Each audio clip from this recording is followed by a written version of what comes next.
tiga partai yang tidak mendukung pasangan Joko Widodo Kiai Haji Ma'ruf Amin di Pilpres 2019 berupaya untuk merapat ke kubu Joko Widodo untuk bisa bergabung ke Kabinet Kerja Jilid 2. Upaya ini disesalkan banyak pihak yang menilai perlu adanya oposisi yang kuat demi mewujudkan demokrasi yang sehat.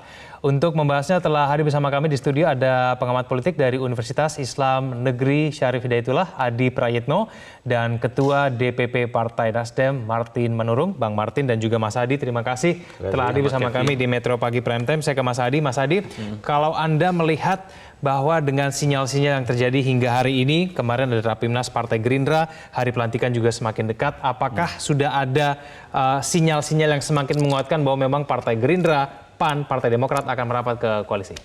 Kalau di tracking secara umum yang begitu agresif ingin menjadi bagian dari Jokowi itu memang sejak awal adalah Gerindra. Ya. Jadi roadshow politiknya begitu gampang untuk dilihat. Setelah misalnya dengan PDIP maka kemudian ketemu dengan PKB, Golkar dan seterusnya. Nasdem juga. Ini menjadi penting bahwa pintu masuk kepada koalisi Jokowi ini bukan hanya PDIP, tapi partai-partai koalisi yang lainnya. Kalau adaptasi terhadap Gerindra memang gestur misalnya Jokowi itu agak sedikit hangat.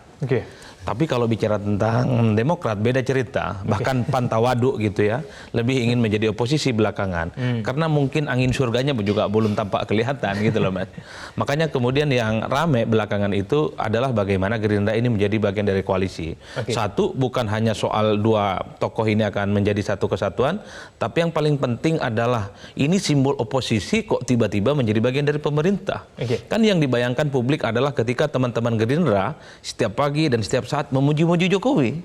Padahal selama ini kan mereka begitu agresif gitu ya. Seakan-akan anti terhadap semua program yang dimiliki oleh kalau pemerintah. Kalau dari tiga sikap Partai Gerindra di Rapimnas kemarin yang kemudian disampaikan oleh juru bicara Partai Gerindra, apakah kemudian dari tiga sikap tersebut ada sedikit sinyal mereka akan bergabung ke koalisi, Mas Adi? Sinyalnya jelas Mas Kevin, sejak awal Gerindra ini sudah tidak mau sebagai oposisi. 2014 lalu ketika dinyatakan kalah dari Jokowi, Gerindra langsung menyatakan sebagai oposisi dengan membagari semua partai politik pendukungnya biar tidak lompat pagar. 2019 beda cerita, setelah dinyatakan kalah oleh Mahkamah Konstitusi, besoknya Prabowo membubarkan koalisi, menyerahkan keputusan politik kepada partai masing-masing. Itu artinya Gerindra sudah nggak mau untuk menjadi bagian dari oposisi. Jelas sekali ya Mas Adi. Sangat jelas sekali. Kemudian langkah selanjutnya ketemu dengan Mbak Mega, intensif bertemu dengan Jokowi dan seterusnya. Jadi hasil pertemuan di Hambalang kemarin itu hanya melegasi bahwa sebenarnya Gerindra mau berkoalisi dengan Pak Jokowi, cuman nunggu untuk dilamar. Kan kira-kira begitu. Nggak mau menawarkan diri karena posisinya sebagai oposisi. Ini yang saya kira memang publik harus melihat politik kita itu ya maknanya biasa-biasa saja, bukan jalan masuk surga gitu loh Mas. Kan kasihan rakyatnya. Dulu dibela mati-matian, ada yang sampai cerai, pindah kuburan, tiba-tiba yang mereka bela akhirnya bersekongkol dengan orang yang dianggap sebagai lawan. Baik, Bang Martin, sikap dari Partai Nasdem sendiri kalau memang betul bahwa Partai Gerindra akan masuk ke koalisi, tidak hanya Partai Gerindra, bahkan mungkin Partai Demokrat dan juga PAN begitu ya, bagaimana? Ya, pertama kita harus pisahkan antara pertemuan antar tokoh dengan mungkin sinyal-sinyal gabung atau tidak gabung. Ya kalau kita lihat tadi data-data yang lebih awal disampaikan misalnya ya, ketika Pak Jokowi ke Singapura membesuk Ibu Ani itu kan nggak ada urusan sama urusan politik ya. Saya pikir di situ kurang tepat juga. Tapi yang paling penting menurut saya gini, kalau Partai Nasdem itu kan meletakkan kembali prinsip-prinsip dasar kita bernegara. Kabinet itu adalah hak prerogatif presiden.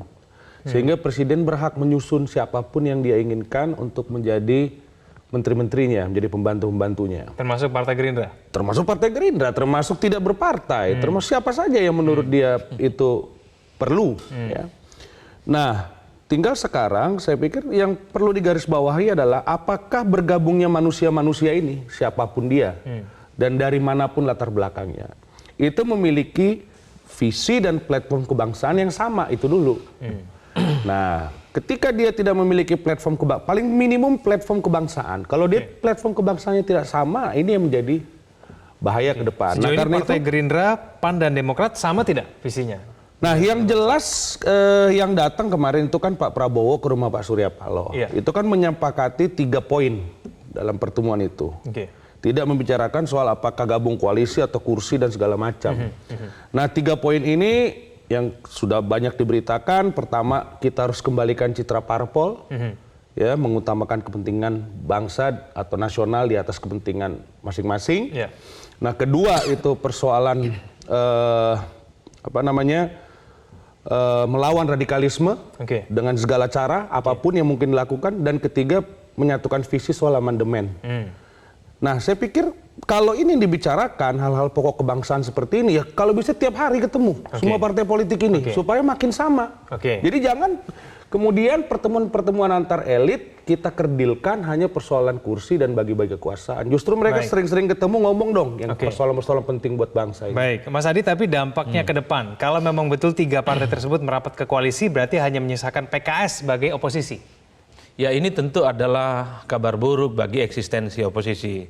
Orang melihatnya seakan-akan oposisi ini jangka pendek menderita, tidak punya akses terhadap ekonomi politik yang bisa dikapitalisasi sebagai kebutuhan untuk jangka panjang. Padahal secara sistem politik oposisi ini penting.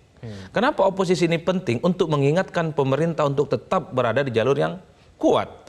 Ini yang sebenarnya mesti dilihat oleh Gerindra, Demokrat, dan PAN, bukan hanya secara diametral ideologinya berbeda sejak awal, tapi bahwa posisi mereka secara substansi memang dibutuhkan.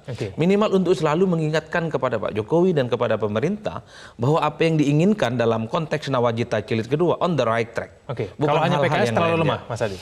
Iya, terlampau lemah. Kenapa terlampau lemah? Suka tidak suka, semua proses politik kita yang ada saat ini endingnya adalah voting. Ketika asas musyawarah tidak selesai, maka voting di DPR. Inilah yang saya kira kalau hanya menyisakan PKS, ya saya kira memang sekalipun ada oposisi, ya tidak akan ada eksistensinya yang secara signifikan. Ini yang harus dilihat secara utuh bahwa kenapa sejak awal Gerindra dan lainnya ini tetap di-endorse untuk tetap berada di luar. Saya adalah orang yang sampai sekarang istiqomah, penganut madhab bahwa yang kalah dalam pemilu harus mau jadi oposisi.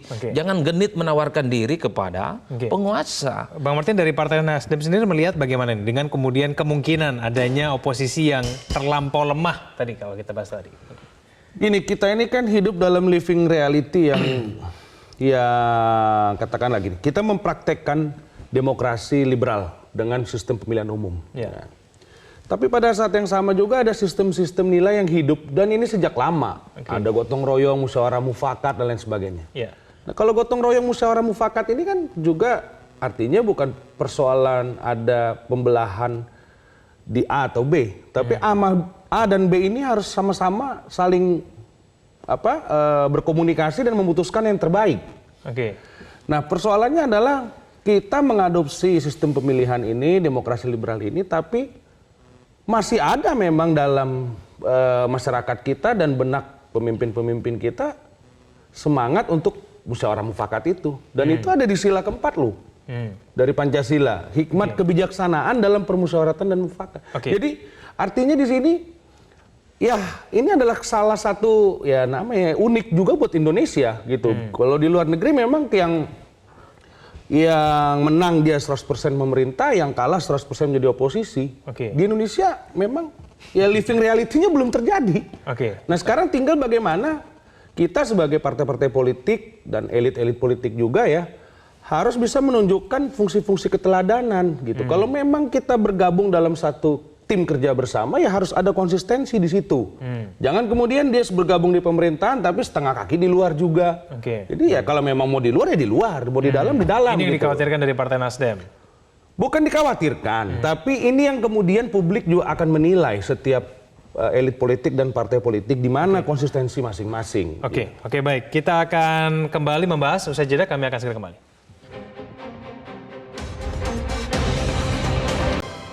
Kembali bersama kami di Metro Pagi Prime Time.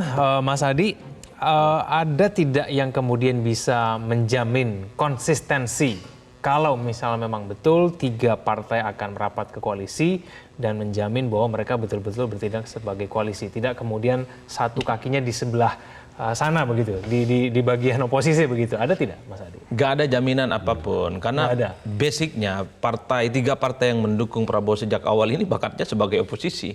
Ini yang saya bilang political cohabitation. Ada kawin paksa politik yang sebenarnya nyata di depan mata kita atas alasan rekonsiliasi. Seakan-akan kalau Demokrat, kalau Gerindra dan PAN maju menjadi bagian dari koalisi Jokowi, seakan-akan semua persoalan selesai. Nyatanya tidak. Demonstrasi masih terjadi di mana-mana. Resistensi publik terjadi di mana-mana. Itu menunjukkan bahwa rekonsiliasi di level elit yang berbasiskan sharing power ini tidak menyelesaikan semua persoalan, Mas.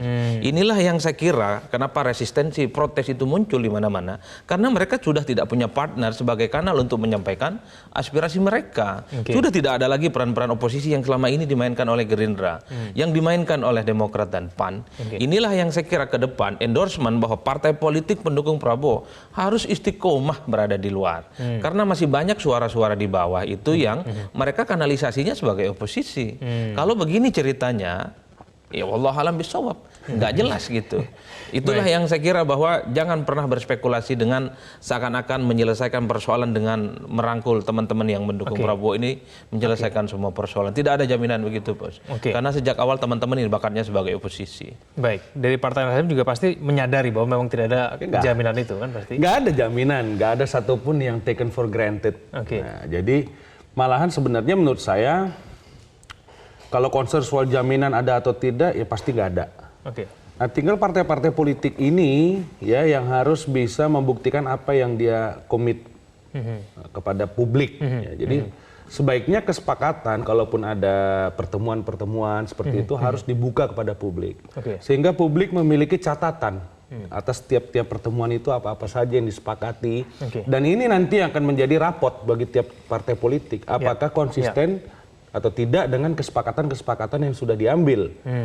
Nah ini akhirnya waktu yang akan menguji. Kalau soal komitmen yakin atau tidak pasti nggak ada yang yakin gitu. Baik, Mas Adi, lalu kemudian untungnya untuk Pak Jokowi sendiri seperti apa kalau misalnya memang tidak ada jaminan yang kemudian bisa memastikan bahwa ketiga partai tersebut atau bahkan mungkin salah satu masuk ke koalisi akan bertindak sesuai dengan koalisi, bukan kemudian bermain dua kaki. Apa untungnya buat Pak Jokowi? Ya sejauh ini yang bisa dicek bahwa keuntungan banyak partai yang akan bergabung tidak ada protes dan resistensi, baik dari luar ataupun dari dalam.